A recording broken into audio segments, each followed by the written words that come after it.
Tom. Are the omens good for your old side then? Potentially, obviously. I think a successful season for Spurs.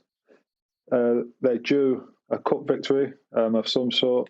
But equally, with Jose, it'll be Champions League football that's sort of first and foremost on his hit list.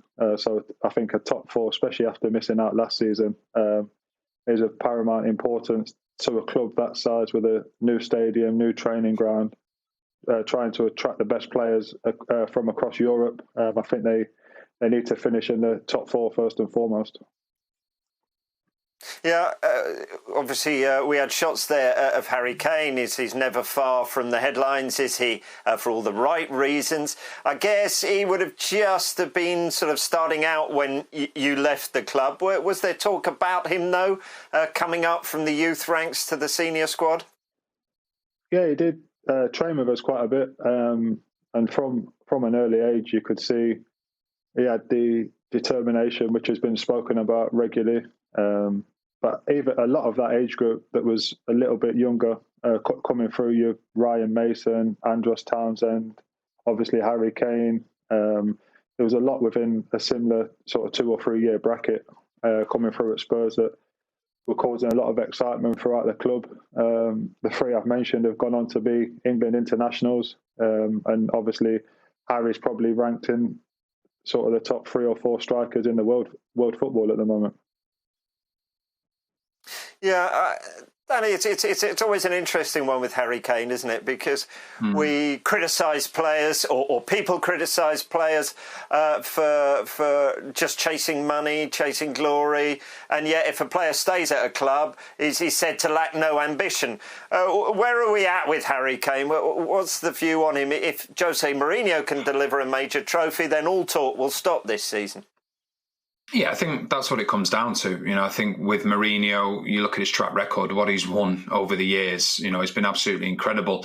I think obviously coming in during mid-season was difficult, but they had a great finish to the season. And I think what there was a time span of was players, trying to switch from the way that Pochettino played to the way that Mourinho played. And, what we can't forget as well last season, even though they had a fantastic and, a wonderful run in, was the amount of injuries that they had. So I think Mourinho, he's a serial winner. It's as simple as that. And I think, the players will look at that and they'll be looking towards Mourinho for inspiration as in terms of what he's done at other clubs. So it's a huge season for Tottenham, but I do think they've made some very good signings so far. And I think the players now will be starting to adjust as in terms of what Mourinho wants on the pitch. Yeah, the problem as well, Tom, is Harry Kane has had an injury most seasons, hasn't he? If you were a high-quality striker, though, what chances of you signing for Spurs knowing that you're going to sit on the bench for most of the time until Harry Kane's injured? Is that the problem that Tottenham have got, trying to bring in someone as backup for Harry Kane? I think it is. I think where Tottenham are trying to go to and sort of sustain as a club.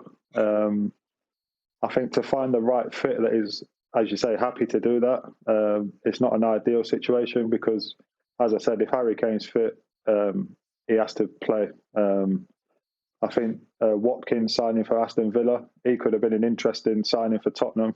He's at a good age to step up to the Premier League. Equally, he can play on the left and the right. So he's very good and probably prefers it down the middle if Harry Kane was to get injured. But equally, you probably need somebody who's a little bit more versatile, who can play on the left and right, so it gives them more opportunity to start games if Harry Kane is fit as well.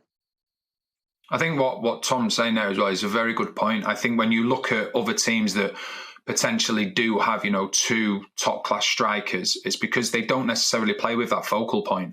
They will have players like we've seen with Jesus at Manchester City. He can play on the left-hand side of the 3. He's played up front himself as well. We've seen with Manchester United, they've got Martial, but Rashford can go there. But, he's happy on the left. And I think the way that Tottenham play, when Harry Kane doesn't play, they miss him so much. And we saw that when he got injured, because I think what Tottenham started to do, in particular under Mourinho, was they allowed the opposition to have more of the ball.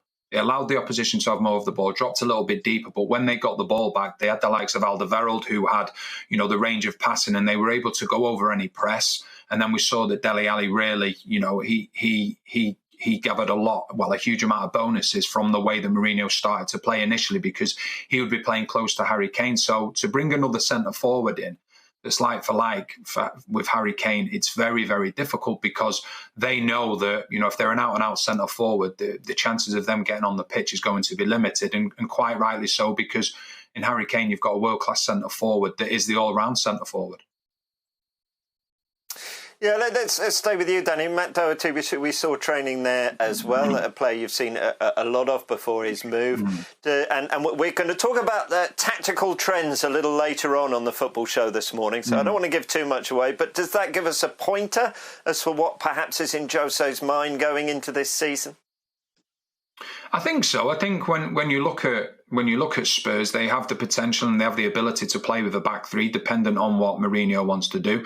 Doherty, we know that obviously it's been absolutely brilliant for Wolves, and I think that Tottenham have got him for a very good price. He's a Premier League player that's shown the last 2 seasons with the assists. And I think one of the things has been a little bit of a problem position. We know that Aurier going forward is very good. At times he can get caught with spacing behind him. So it'll be interesting to see which way Mourinho goes in terms of whether he goes with a back four or back three. But the signing of Doherty gives him the flexibility to be able to do both. Yeah. If you've been watching a new documentary about Tottenham, you'll see that Jose Mourinho's one of his major criticisms, Tom, of the squad. He says they're too nice. They need to get nastier. Let's talk about Pierre-Emile Hojbjerg then. Is he the solution to that problem? Is he the nasty one in there? Yeah, I don't think that's his main attributes. I think he's a very intelligent player.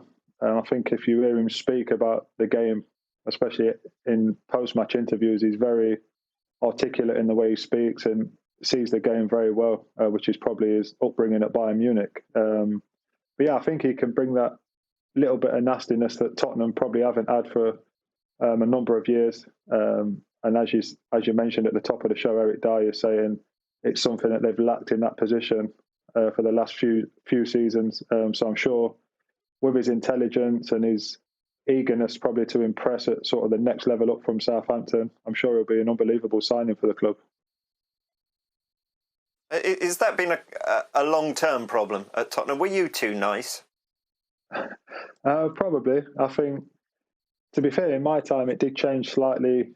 We signed Wilson Palacios, and training was quite nice. And then he came in and started lifting everybody off the floor. But equally, that raised the tempo of training, and on the back of it, we finished 4th back-to-back seasons. So he was a great signing for us, and he was probably the one at the time that, as I say, was not afraid to get fully stuck in, and that was his main attribute at the club at the time. Yeah, Danny was always the nice one, wasn't he? Mild, gentle-mannered. That sort of thing. Maybe not. So, Danny, meanwhile, across North London, Mikel Arteta already delivered 2 trophies, if you include the Community Shield as a trophy. Okay, rate how much the pressure is on Jose Mourinho right now. I think there will be a certain amount of pressure on him. Obviously, I think when Mourinho goes to any club, because of his reputation, because of what he's done in the past, there's going to be pressure on him. I don't think there's any question about that, but it's something that he'll deal with. He's brought players in. And the one thing is, he does speak about the toughness of the players. The one thing I will always say is that it's very difficult to teach a player to be like that. I think you either are that way or you're not that way. So it's up to him whether he wants to bring a few players that will help that within the dressing room. But I think the end that they had to last season, I think, Spurs will go into this new season with confidence.